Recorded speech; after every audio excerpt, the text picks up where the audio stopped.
प्रदेश में सत्ता का रास्ता पश्चिमी उत्तर प्रदेश से होकर गुजरता है। सो प्रधानमंत्री मोदी अलीगढ़ पहुंचे और जाट राजा महेंद्र प्रताप सिंह के नाम से बन रहे विश्वविद्यालय का शिलान्यास किया। पीएम मोदी की खासियत है कि वो जहां जाते हैं उस जगह से अपने निजी रिश्ते का वास्ता जरूर देते हैं। अलीगढ़ से भी उनका बचपन का रिश्ता निकल आया और हमने बचपन में दो शहरों उत्तर प्रदेश के बड़े परिचित रहे, एक सीतापुर और दूसरा अलीगढ़। और दूसरा, इस महाशय के कारण अलीगढ़ बार बार सुनते थे। ये मेरा अलीगढ़ हिंदुस्तान की सीमाओं की रक्षा करने का काम करेगा। जिसके जाट उसी के ठाट प्रधानमंत्री मोदी ये बात खूब समझते हैं। पश्चिमी उत्तर प्रदेश में सांप्रदायिक ध्रुवीकरण ने उन्हें 2014 में सत्तारोहण में बहुत फायदा पहुंचाया था। तो 2014 के यूपी चुनाव में भी पश्चिमी यूपी की 130 सीटों में से 102 सीटों पर बीजेपी की फतह ने प्रदेश में बहुमत की सरकार बनवाई थी। दरअसल पश्चिमी यूपी में 17% जाटों की आबादी है और किसान आंदोलन की वजह से बीजेपी की हालत यहाँ खराब नजर आ रही है। इसलिए प्रधानमंत्री जाटों को याद दिलाने की कोशिश में है कि जाट राजा महेंद्र प्रताप को भुला दिया गया है। अपना सब कुछ खपा दिया, लेकिन ये देश का दुर्भाग्य रहा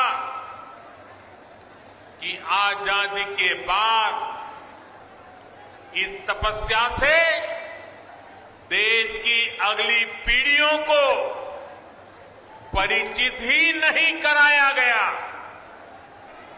राजा महेंद्र प्रताप सिंह जी के बारे में अवश्य जानना चाहिए, अवश्य पढ़ना चाहिए।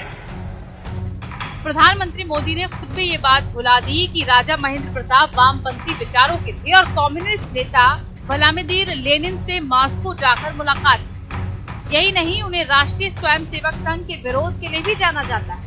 मोदी ने इस बात को भी भुलाने की कोशिश की कि 1957 के आम चुनाव में बतौर आजाद उम्मीदवार राजा महेंद्र प्रताप ने अटल बिहारी वाजपेयी जैसी शख्सियत की मथुरा से जमानत जब्त करा दी थी। लेकिन चुनाव के वक्त नेता दूसरे दलों को कटघरे में खड़ा कर फायदा उठाना खूब जानते हैं।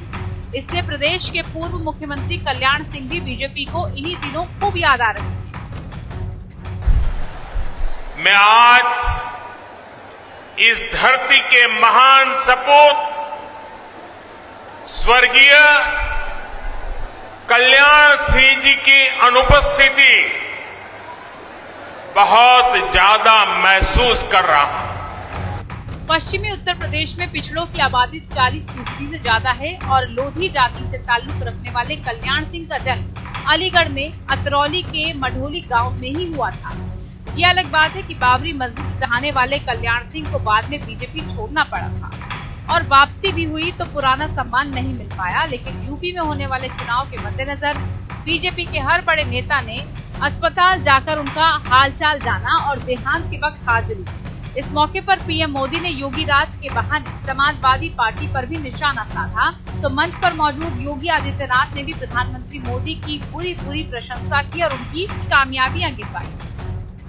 फरवरी 2018 में आदरणीय प्रधानमंत्री जी ने उत्तर प्रदेश के पहले इन्वेस्टर समिट का उद्घाटन आकर के स्वयं करके हमें कृतार्थ किया था और आज उसका परिणाम है कि देश के अंदर उत्तर प्रदेश निवेश के अच्छे गंतव्य के रूप में आगे बढ़ा है। 3 लाख करोड़ रुपए से अधिक का निवेश उत्तर प्रदेश में हुआ। अखिलेश यादव ने भी मोदी योगी के हमलों पर वक्त लगाए बगैर पलटवार किया। भारतीय जनता पार्टी की सरकार का जाना तय है और इसीलिए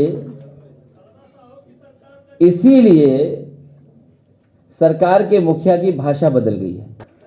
एक भी काम इस सरकार का वो नहीं है जिसका स्वयं शिलान्यास किया हो, उसका उद्घाटन करने जा रहे हो।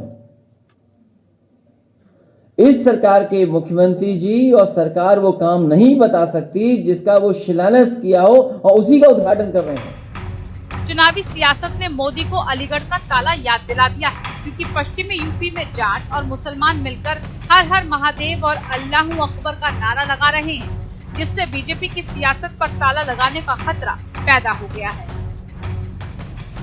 Bureau report, APN।